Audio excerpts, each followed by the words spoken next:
Je suis passée à la bibliothèque pour aller récupérer un livre. Finalement, je suis repartie, comme à chaque fois, avec une pile sous le bras, qui constitue donc ma pile à lire d'août 2019, que je vais vous présenter. Le premier, c'est L'Enfant perdu d'Elena Ferrante, le quatrième et dernier volet de la saga L'Amie prodigieuse, une saga qui aura rythmé mon été 2019, qui lui aura donné de l'intensité, de la profondeur. J'avais fait une pause après le premier volet parce que je comptais lire d'autres livres entre chaque. En juillet, j'ai repris avec le deuxième et là, je me suis faite absorbée, envoûtée par l'histoire. Donc je les ai enchaînés. Je me suis vraiment attachée à cette histoire d'amitié entre deux femmes. On va grandir au fur et à mesure des romans. Leur amitié est vraiment unique, forte et déstabilisante à la fois. Les deux héroïnes, Lénou et Lila, m'ont captivée. Il y a un côté destructeur dans leur relation et en même temps revitalisant.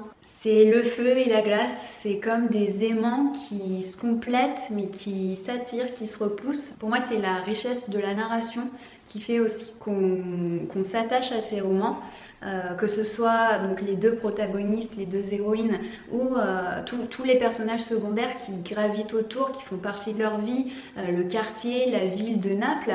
Moi, j'ai voyagé avec ce livre. C'est une saga à laquelle on s'attache parce qu'on est propulsé dans un univers, on s'y croit, on s'y voit. Pour moi, Lénou et Lila, c'est comme des amis. Et quand je me réveille le matin, je me dis oh, qu'est-ce qu'il arrive aux filles? Bon bah comme je peux pas leur téléphoner, j'attrape mon roman, j'avale 50 pages. J'ai apprécié qu'il y ait des détails sur les relations entre les personnages, sur le quotidien, sur l'ambiance, sans paragraphe, avec des descriptions à n'en plus finir. On sait qu'il y en a une blonde qui est très jolie, qui est magnétique, l'autre elle est brune, elle est moins jolie, elle est plus ronde, et basta. On n'a pas la description de leur nez ceci, leur bouche cela. Le récit du coup il est rythmé. Il y a de l'action forcément, c'est la durée d'une vie résumée en 4 romans. Tout ça avec une plume intéressante, un style d'écriture fluide. Je les ai trouvés faciles à lire, j'ai préféré les 2 premiers, surtout le deuxième quand elles sont adolescentes. Ensuite, ça devient plus tourmenté.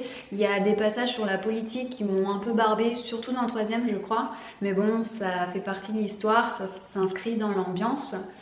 Pour moi, cette saga, c'est du niveau des Harry Potter, si on peut comparer, ou de la saga des Fleurs captives que j'avais dévorée donc en 5 tomes il y a quelques années maintenant. Je vais pas lire la dernière de couverture comme c'est le 4e pour pas spoiler, donc comme c'est pas le premier, ça n'a pas grand intérêt. Mais The Telegraph a dit « L'Enfant perdu confirme qu'Elena Ferrante possède l'une des voix les plus fortes de la fiction contemporaine. » Tout est dit. Alors, le deuxième, c'est Home Sweet Home d'Antoine Filias et d'Alice Zeniter. C'est celui qui m'a fait aller à la bibliothèque puisque j'avais fait une suggestion au mois de mars, je crois, pour qu'ils achètent ce livre. C'était au moment où j'ai découvert la collapsologie, je regardais plein de reportages et j'étais tombée sur une émission dans laquelle intervenait notre cher Pablo Servigne et dans laquelle était présente Alice Zeniter qui présentait ce livre. Alors, c'est un roman pour les enfants ados, qui est d'ailleurs paru à l'école des loisirs, mais qui a aiguisé ma curiosité puisqu'il se passe en 2008 pendant la crise aux États-Unis et qu'en fait une bande d'enfants décide de former une communauté pour bâtir un monde meilleur. Cleveland, Ohio, 2008. La crise des subprimes frappe la ville de plein fouet. En quelques mois, des milliers de familles endettées sont sur le trottoir, leurs maisons et leurs biens saisis par les banques. Le vaste bordel a commencé. Anna, 17 ans, fuit sa famille en faillite et ses parents défaillants avec ses frères jumeaux pour trouver refuge dans un lycée désaffecté. Après le divorce de son père, Elijah renonce à un avenir tranquille à l'université et croise la route des fugueurs. Ils sont rejoints par d'autres gamins livrés à eux-mêmes. Oliver, Dalila, Lucas, Bart. Quand tout s'écroule autour d'eux, quand tout se lie contre eux, ils décident de reconstruire sur de nouvelles bases le monde qui sera le leur. J'ai trouvé l'angle intéressant, je suis curieuse de voir ce que ça va donner, ce que vont faire ces enfants. Et je pense que ça peut allumer une flamme d'espoir chez certaines personnes qui sont un peu découragées, dépitées du monde actuel. même si j'ai le sentiment aujourd'hui que cette attente qu'on a de la nouvelle génération et des enfants, ça fait un sacré fardeau qu'on leur refourgue, en même temps qu'une façon de se dédouaner et en même temps aussi un espèce de fantasme réconfortant. Bref, ça c'est un autre sujet, un autre débat. Dans tous les cas, j'aurais aimé le lire pendant ma phase d'éco-anxiété quand j'ai fait la suggestion à la bibliothèque, mais c'est pas grave, j'ai hâte de le lire, surtout que c'est quand même dans l'air du temps avec Greta, les mouvements lycéens, leurs grèves. Je pense que j'en reparlerai quand je l'aurai lu. Le troisième, c'est un Virginie Grimaldi, Quand nos souvenirs viendront danser. Lui aussi, il m'attendait à la bibliothèque quand je suis allée chercher Home Sweet Home. Je me souvenais même plus que j'avais demandé à le réserver. Faut dire que j'aime bien me connecter sur l'espace en ligne de la bibliothèque. Je cherche les auteurs que j'aime bien, les titres que j'ai pas lus et j'ai le clic facile. Alors là, avec Virginie Grimaldi, on est dans un tout autre registre. Chick lit, roman de gare, feel good book. C'est son 5e roman déjà, un par an depuis 2015. Elle fait ça noton, elle a le rythme. J'ai lu les 3 premiers que j'avais bien aimés, mais sans plus, à part le premier qui s'appelle Le premier jour du reste de ma vie, je crois, pour lequel j'avais eu un coup de cœur. Les autres sont un peu plus mielleux, romancés. Bon, pour le coup, ça se lit tout seul. Donc je pense que celui-ci ne fera pas exception à la règle. Lorsque nous avons emménagé un Passe des Colibris, nous avions 20 ans. Ça sentait la peinture fraîche et les projets. Nous nous prêtions main forte entre voisins en traversant les jardins non clôturés. 63 ans plus tard, les haies ont poussé, nos souvenirs sont accrochés au mur et nous ne nous adressons la parole qu'en cas de nécessité absolue. Nous ne sommes plus que 6. Anatole, Joséphine, Marius, Rosalie, Gustave et moi, Marceline. Quand le maire annonce qu'il va raser l'impasse, nos maisons, nos mémoires, nos vies, nous oublions le passé pour nous allier et nous battre. Tous les coups sont permis, nous n'avons plus rien à perdre et c'est plus excitant qu'une sieste devant Motus. À travers le récit de leur combat et une plongée dans ses souvenirs, Marceline raconte une magnifique histoire d'amour, les secrets de toute une famille et la force des liens qui tissent une amitié. Un roman émouvant et plein d'humour sur le temps qui passe et la place des souvenirs. Voilà, c'est le bon bouquin pour le mois d'août. Alors, le 4e, c'est Cessez d'être gentil, soyez vrai de Thomas d'Ansembourg. Un livre dont j'ai beaucoup entendu parler ces 2-3 dernières années, mais j'avais jamais sauté le pas. Pourtant, le titre est percutant et assez évocateur. Jusqu'à écouter 2 conférences de Thomas d'Ansembourg le mois dernier sur YouTube.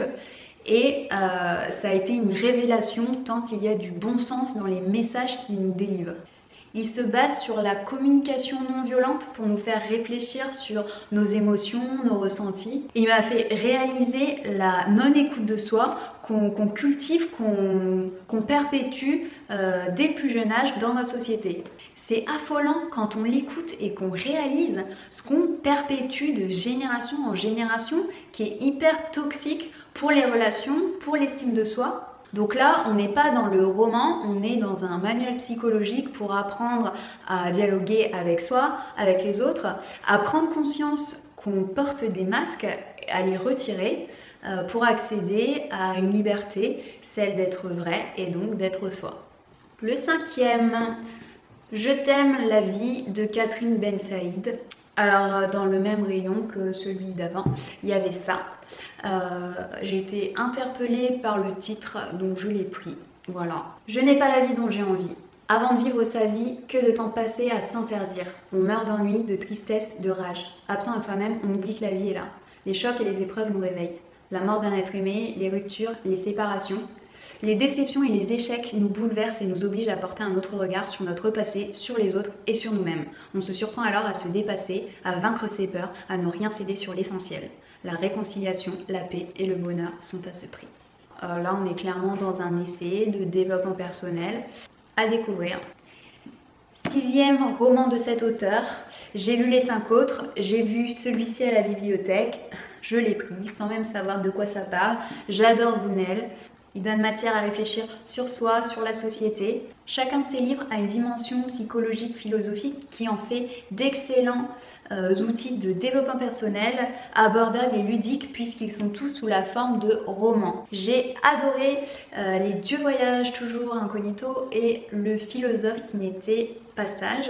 Celui que j'ai le moins aimé, c'était pourtant un qui a eu énormément de succès, L'homme qui voulait être heureux, mais parce que j'ai trouvé qu'il y avait des ressemblances avec d'autres livres que j'avais déjà lus, d'autres romans un peu philosophiques, notamment L'Alchimiste et Manche Prième. Imaginez, votre employeur vous laisse 10 jours pour sauver votre poste et le soir même, votre conjoint vous laisse entendre que votre couple n'en a plus pour longtemps. Dans les deux cas, on vous reproche votre personnalité, mais qui pouvez-vous? Lorsqu'un ami vous parle d'un homme mystérieux, membre d'une confrérie très secrète, détentrice d'un savoir ancestral qui a le pouvoir d'installer en vous une toute nouvelle personnalité, la perspective est peut-être tentante. C'est ce qui arrive à Sybil Sheardon, l'héroïne de cette histoire. Confrontée à l'échec, à la séparation, à la trahison, mais aussi au bonheur, à la joie, à l'amour, elle s'embarque alors dans un chemin extraordinaire vers la découverte de soi et des autres. Un roman qui vous entraîne à la recherche des clés de votre épanouissement et de votre réussite. Voilà, donc on verra si j'ai le temps de lire tout ça en août, en sachant qu'on est bientôt le 15 août, mais que j'ai quasiment fini L'Amie prodigieuse. Ils sont quand même des pavés à chaque fois, donc là il me reste un petit peu moins de 100 pages. Direct après je vais commencer celui-ci. Fin de semaine prochaine, non, à la fin de la semaine, je pars faire le tour du Mont Blanc. Je vais emmener 2 livres. Comme je ne porte pas mon sac de la semaine, j'en profite. Je vais prendre le Grimaldi et le Gounel, qui vont être sympas à lire, pas prise de tête pour les vacances. Donc, je vais être occupée, mais je pense que le soir, comme ça va être digital detox, sans wifi, sans télé, sans rien du tout, perdu au milieu de la montagne, ça va être sympa de lire. Et puis aussi pour le trajet, parce que je vais quand même traverser une bonne partie de la France, donc il y a quelques tours de roue. Et on verra les 2 autres à mon retour, si j'ai le temps. Voilà. J'espère que cette vidéo vous a plu. Dites-moi vous vos lectures du mois d'août. Dites-moi si vous en avez lu aussi certains de ma pile à lire. Est-ce que vous en avez pensé? Et puis n'hésitez pas à me recommander des livres, même si j'en ai des dizaines et des dizaines encore à lire. Et qu'il y a la bibliothèque qui ne fait que me tenter. J'adore faire des piles à lire. Donc à bientôt avec plein de titres de livres.